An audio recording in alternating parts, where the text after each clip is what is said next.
सर्वेभ्यो नमो नमः। अहम डॉक्टर सत्यपालः अत्र भवतां सर्वेषां पुनरेकवारं स्वागतं करोमि। अद्य वयम् एकादशी कक्षायाः भास्वती प्रथमो भागः इति पुस्तकस्य प्रथमं पाठं पठामः। पाठस्य नाम कुशलप्रशासनम्। अस्य पाठस्य गतेषु पञ्चभागेषु अस्माभिः पाठस्य 15 श्लोकानां गायनं कृतमस्ति, अथ च 1 तः 12 पर्यन्तं श्लोकानाम् अध्ययनमपि कृतमस्ति। अस्मिन् अन्तिमे भागे वयं 13, 14, 15 च श्लोकं पठामः। आगम्यतां पठामः 13 श्लोकः। कच्चित् धृष्टश्च शूरश्च धृतिमान् मतिमान् शुचिः कुलीनश्चानुरक्तश्च दक्षः सेनापतिः कृतः। अन्वयः कच्चित् धृष्टः शूरः च धृतिमान् मतिमान् च शुचिः कुलीनः च अनुरक्तः दक्षः च सेनापतिः कृतः। संधिच्छेदः कच्चित् धृष्टः च शूरश्च शूरः च धृतिमान् मतिमान् शुचिः धृतिमान् मतिमान् शुचिः कुलीनश्चानुरक्तश्च कुलीनः च अनुरक्तः च। अत्रस्मिन् श्लोके कानिचन पदानि सन्ति येषाम् अर्थः धृष्टः निर्भीकः, निर्भीकः अर्थात जिसको कोई डर ना हो, शूरः पराक्रमी वीरः, शुचिः पवित्रः, धृतिमान धैर्यवान स्थिरः जो स्थिर रहता है, धैर्य रखता है, मतिमान बुद्धिमान, कुलीनः कुलीन श्रेष्ठ कुले उत्पन्न है, जो श्रेष्ठ कुल में उत्पन्न हुआ अथवा वंश परंपरातः प्राप्त है, अनुरक्तः निष्ठावान अथवा संतुष्ट है, कृतः नियोजित है। यह आपका इस श्लोक का अन्वय, संधिच्छेद और शब्दार्थ का कार्य था। अब हम इसकी व्याख्या देख लेते हैं। व्याख्या संप्रति व्याख्या। रामः भारतं पृच्छति यत्, राम भरत से पूछते हैं, यत् किम त्वया, क्या तुम्हारे द्वारा तादृशः जनः सेनापति कृतः। तादृशः जन वैसा जन, वैसा व्यक्ति सेनापति कृतः, सेनापति बनाया है, अर्थात सेनापते पदे नियोजित, सेनापते पदे नियोजित है, सेनापति के पद पर नियोजित किया है। यह जो कैसा हो उसके गुण बताए गए हैं। यहाँ इस श्लोक में सेनापति के गुण बताए गए हैं कि किस प्रकार के व्यक्ति को आप सेनापति नियुक्त कर सकते हैं या करना चाहिए। यह धृष्ट हो यानी निर्भीक हो, शूर है वीर पराक्रमी, धृतिमान धैर्य युक्त, मतिमान बुद्धिमान, शुचि पवित्र शुद्धांतकर्ण है अथवा कुलीन है श्रेष्ठ कुले उत्पन्न है, अनुरक्त है प्रसन्न है संतुष्ट है निष्ठावान, दक्ष है निपुण है कुशल है ये भवेत्। एतादृशै गुणै युक्त है, एतादृशै गुणै युक्त, इन गुणों से युक्त सेनापति ही एव सेनापति ही राज्यम रक्षितुं समर्थः भवति, राज्य का रक्षा करने में समर्थ होता है। अब अन्वय की दृष्टि से इस श्लोक का अर्थ हम देख लेते हैं। कच्चित क्या तुमने, या मुझे आशा है कि तुमने, धृष्टः जो निर्भीक है, जो डरता नहीं है, शूरः जो पराक्रमी है वीर है, धृतिमान जो धैर्य धारण करने वाला है, जो घबराता नहीं है, परिस्थितियों में स्थिर रहता है, मतिमान जो मति से कार्य करता है, बुद्धि से कार्य करता है, बुद्धिमान है, शुचि पवित्र है, पवित्र अर्थात किसी भी प्रकार के गलत कार्यों में, रिश्वत इत्यादि के कार्य में जो संलग्न नहीं है, कुलीनः जो कुलीन है यानी उच्च कुल में, सर्वोच्च कुल में या श्रेष्ठ कुल में उत्पन्न हुआ है, अच्छे कुल से जो आया है, जिसके कुल की परंपरा या वंश परंपरा जो है वो अच्छी है, अनुरक्त है जो अनुरक्त है, जो राजा में अनुरक्त है, राजा से प्रेम भी करता है, या जो संतुष्ट है, जो प्रसन्न है, जो निष्ठावान है, जिसकी निष्ठा राज्य में है, दक्ष है, निपुण है, कुशल है, जो निपुण भी है, जो कुशल है, ऐसा व्यक्ति सेनापति ही कृत है, सेनापति किया है, सेनापति नियुक्त किया है, नियुक्त है, नियोजित है, नियुक्त किया है। क्या तुमने ऐसा किया है, या फिर हम दूसरा अर्थ लेते हैं, जैसे इसलिए श्लोकों में लिया है कि मुझे आशा है कि तुमने ऐसा किया है, ऐसा किया होगा। अब इस 13वें श्लोक के प्रश्न उत्तरों पर विचार कर लेते हैं। एक पदेन उत्तरत पराक्रमी ही पराक्रमी कह भवितव्य है। कह कौन भवितव्य होना चाहिए, तव्यत अर्थ, तव्यत प्रत्यय है चाहिए अर्थ में। पराक्रमी, पराक्रमी कौन होना चाहिए। यहां हम इस श्लोक में सेनापति की बात कर रहे हैं, तो सेनापति का विशेषण है पराक्रमी होना। तो कह भवितव्य सेनापति ही। पूर्ण वाक्यानुत्तरत रामानुसारम सेनापति कीदृशः भवितव्यम। कीदृशः भवितव्य, राम के अनुसार सेनापति कैसा होना चाहिए। सेनापति के गुणों के बारे में हम बता देंगे कि सेनापति कैसा होना चाहिए। रामानुसारम सेनापति धृष्टः शूरः धृतिमान मतिमान शुचिः कुलीनः अनुरक्तः दक्षः च भवितव्य। ये 6 के 6 विशेषण हम रख देंगे। यथा निर्देशम उत्तरत में चलते हैं। भयभीतः अस्य पदस्य विलोम पदम किम प्रयुक्तम। भयभीत का उल्टा, भयभीत यानी डरा हुआ, इसका विलोम पद उल्टे अर्थ वाला क्या आया है प्रयोग इसमें। भयभीत डरा हुआ और निर्भीक न डरने वाला, निर्भीक के लिए अर्थ क्या प्रयोग हुआ है यहाँ पर, क्या शब्द प्रयोग हुआ है, जो धृष्ट है। क्या प्रयोग हुआ है, धृष्ट है। धैर्यशाली इत्यस्य पदस्य पर्याय पदम, धैर्यशाली का पर्यायवाची धृतिमान। मूर्ख इत्यस्य पदस्य विलोम पदम किम प्रयुक्तम। मूर्ख इस पद का विलोम पद, मूर्ख का उल्टा विद्वान, मतिमान बुद्धिमान। परंपरातः प्राप्ता इत्यर्थे, परंपरा से प्राप्त इत्यर्थे, इस अर्थ में श्लोक किम पदम प्रयुक्तम, श्लोक में क्या पद प्रयुक्त हुआ है। क्या पद प्रयुक्त हुआ है श्लोक में, कुलीनः। दक्ष इति पदस्य विशेष्य पदम किम प्रयुक्तम। दक्ष इस पद का विशेष्य पद क्या है। दक्ष है विशेषण है, दक्ष होना है, निपुण होना। निपुण कौन होना चाहिए, सेनापति। तो सेनापति इसका विशेष्य पद है। निष्ठावान इत्यस्य पदस्य पर्याय पदम किम प्रयुक्तम। निष्ठावान का पर्यायवाची क्या प्रयुक्त हुआ है। निष्ठावान के लिए क्या प्रयुक्त हुआ यहाँ पर, अनुरक्तः। श्लोके सेनापतये प्रयुक्तानि विशेषण पदानि चित्वा लिखित। जो 6 विशेषण है सेनापति के लिए जो प्रयुक्त हुए हैं, उन विशेषण पदों को चुनकर लिखना है। आपको पहले भी इससे पहले भी आया है, जो पूर्ण वाक्य में उत्तर था वहां भी हमने 6 के 6 विशेषण ही लिखे थे और वही इसमें प्रयुक्त हुए हैं। धृष्टः शूरः धृतिमान मतिमान शुचिः कुलीनः अनुरक्तः और दक्षः। इस प्रकार ये आपका 13वां श्लोक है। अब हम चलते हैं 14वां श्लोकः। 14वां श्लोक। कच्चित् बलस्य भक्तं च वेतनं च यथोचितं संप्राप्त कालं दातव्यं ददासि न विलंबसे। अन्वय। कच्चित् बलस्य यथोचितं दातव्यं भक्तं च वेतनं च संप्राप्त कालं ददासि न विलंबसे। संधिच्छेद में दो एक ही जगह पर हम ध्यान से देख पाएंगे। यथोचितम, यथा उचितम, यथा उचितम शब्दार्थ कुछ पद हैं जिनके अर्थ हम देखने हैं। बलस्य सैन्यस्य, दातव्यम देयम दिया जाना चाहिए, जो दिए जाने योग्य है।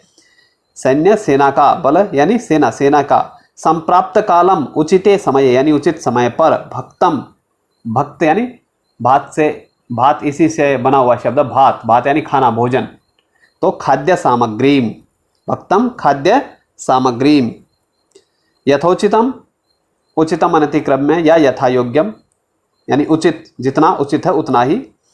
वेतनम पारिश्रमिकम, जो वेतन होता है सैलरी, पारिश्रमिक होता है जो। विलंब से विलंबम करोसी, विलंब करते हो।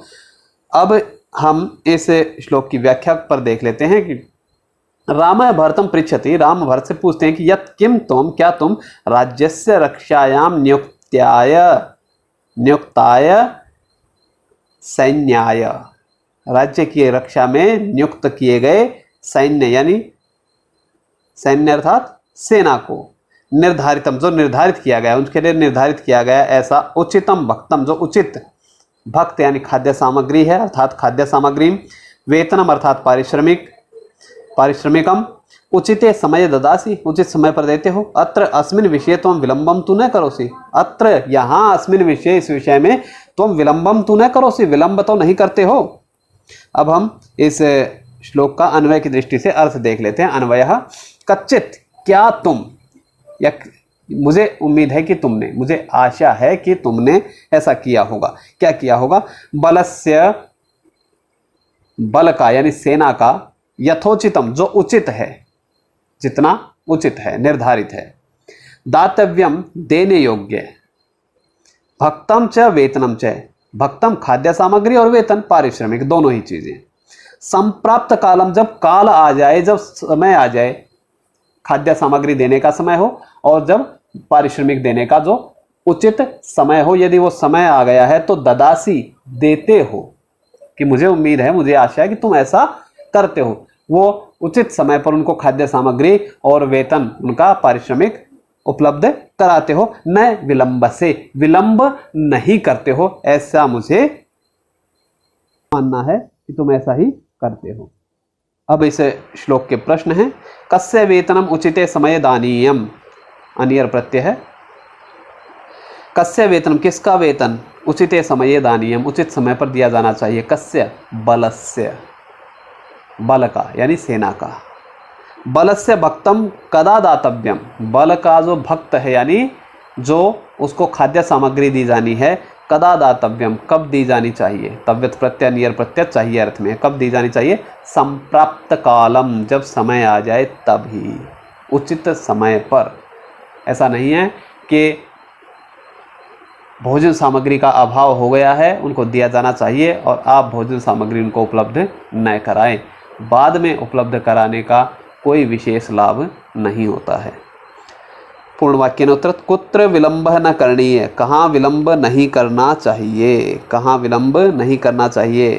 तो बलस्य भक्तम च वेतनम च यथोचितम संप्राप्त कालम दातव्यम, तत्र विलंबः न कर्तव्यः या तत्र विलंबः न करणीयः, वहाँ विलंब नहीं करना चाहिए जहाँ पर उनको दिया जाना है। यथा निर्देशम उत्तरत में है, श्लोके प्रयुक्तम क्रियापद द्वयम, क्रियापद द्वयम, पद दो पद, दो क्रियापद प्रयुक्त हुए हैं, चित्वा लिखत, उनको चुनकर लिखिए। दो पद हैं, एक तो ददासी और एक विलंब से, देते हो और विलंब करते हो। न प्रयोग हो गया तो न विलंब से, नहीं प्रयोग, नहीं विलंब करते हो, तो विलंब से और ददासी। पारिश्रमिक इत्यस्य पदस्य पर्याय पदम, पारिश्रमिक का पर्यायवाची क्या प्रयुक्त हुआ है, वेतनम। अनुचितम इत्यस्य पदस्य विलोम पदम, अनुचित का विलोम पद, उल्टे अर्थ वाला, यथोचितम। उचिते काले इत्यर्थे, उचित काल पर, उचित समय पर, इत्यर्थे पदे, इत्यर्थे इस अर्थ में, किम पदम श्लोके प्रयुक्तम, क्या पद श्लोक में प्रयुक्त हुआ है। संप्राप्त कालम। खाद्य सामग्री इत्यस्य पदस्य पर्याय पदम, खाद्य सामग्री का पर्यायवाची भक्तम जो प्रयुक्त हुआ है। इस प्रकार ये आपका 14वां श्लोक था। अब अंतिम श्लोक इस पाठ का 15वां श्लोक है। कालातिक्रमणाच्चैव भक्तवेतनयोर्भृता भर्तुरप्यतिकुप्यन्ति सोऽनर्थः सुमहान् स्मृतः। अन्वयः भक्तवेतनयोः, भक्त और वेतन, कालातिक्रमणात् एव भृतः भर्तुः अपि अतिकुप्यन्ति स च सुमहान् अनर्थः स्मृतः। संधिच्छेदः कालातिक्रमणाच्चैव, काल अतिक्रमणात् च एव भक्तवेतनयोर्भृतः, भक्तवेतनयोः भृतः, भर्तुरप्यतिकुप्यन्ति, भर्तुः अपि अतिकुप्यन्ति, सोऽनर्थः सः अनर्थः। कुछ पदार्थ हैं इसमें। कालातिक्रमणात् समयस्य व्यतीते, काल समय, अतिक्रमण बीतना, समय के बीत जाने पर, समयस्य व्यतीते। भृतः सेवकाः, जो सेवक हैं जिनको आपने नौकरी पर रखा हुआ है। भर्तुः स्वामिनः, अनर्थः अनिष्टम, स्मृतः मतः, मान लिया गया है, ऐसा माना गया है। रामः भरतम, अब इसकी व्याख्या हम देख रहे हैं कि रामः भरतम अवगमयति यत् ये अपि सेवकाः सन्ति, राम भरत को अवगमयति समझाते हैं, यत् कि ये अपि सेवकाः सन्ति, जो भी सेवक हैं, यत् ये अपि जो भी सेवकाः सन्ति, तेषाम उनका यथोचितम खाद्यम वेतनम च अविलंबेन दातव्यम। ये पिछले श्लोक में हम पढ़ चुके हैं कि उनका यथोचित खाद्यम खाद्य सामग्री और वेतन अविलंबेन बिना विलंब किए दातव्यम दिया जाना चाहिए। क्यों दिया जाना चाहिए वो इस श्लोक में बताया गया है। यदि सेवकेभ्यः यदि सेवकों के लिए निश्चितम खाद्यम भोजनादिकम खाद्यम अर्थात भोजनादिकम वेतनम च और वेतन समयेन न दीयते समय पर नहीं दिया जाता है तर्हि सेविकाः तो सेवक क्या होते हैं, सेवक क्या करते हैं, स्वामिने एव अत्यंतम कुपितः भवन्ति स्वामी पर ही अत्यंत कुपित हो जाते, कुपितः क्रोधितः भवन्ति अर्थात तेषाम स्वामी भक्ति संशय युक्ता भवति उनकी स्वामी भक्ति संशय युक्त हो जाती है। बुभुक्षितम किम न करोति पापम बुभुक्षितः किम न करोति पापम बुभुक्षितः यानी भूखा किम न करोति पापम क्या पाप नहीं करता है। यदि भूखा रहेगा व्यक्ति तो वह राज्य के लिए क्रोध का कारण राज्य के लिए अनर्थ का कारण बन सकता है यदि उसको समय पर उसकी खाद्य सामग्री या वेतन नहीं मिलेगा। इसीलिए कहा गया बुभुक्षितः किम न करोति पापम संशय युक्त हो जाती है उसकी स्वामी भक्ति। यदि एतत् भवति तर्हि राज्यम संकटग्रस्तम भवितुम शक्नोति यदि एतत् भवति यदि एतत् ऐसा भवति होता है यदि ये हो जाता है तर्हि तो यदि के साथ तर्हि यदि तो राज्यम संकटग्रस्तम भवितुम शक्नोति राज्य संकटग्रस्त हो सकता है। अब इस श्लोक का अन्वय की दृष्टि से हम अर्थ देख लेते हैं। भक्त वेतनयो भक्त और वेतन यानी खाद्य सामग्री और वेतन के काल अतिक्रमणात् काल बीत जाने पर कि जब खाद्य सामग्री मिलनी थी और जब वेतन मिलना था वो काल वो समय बीत गया है। बीत जाने पर ही क्या होता है भृतः जो सेवक होते हैं भर्तुः अपनी स्वामी को भी स्वामी के लिए भी अति कुप्यंती बहुत क्रोध करते हैं और सच और वह सुमहान अनर्थ स्मृत है बहुत बड़ा अनर्थ स्मृत है मान लिया गया है। इसलिए समय पर खाद्य सामग्री और वेतन का प्रबंध कर दिया जाना चाहिए।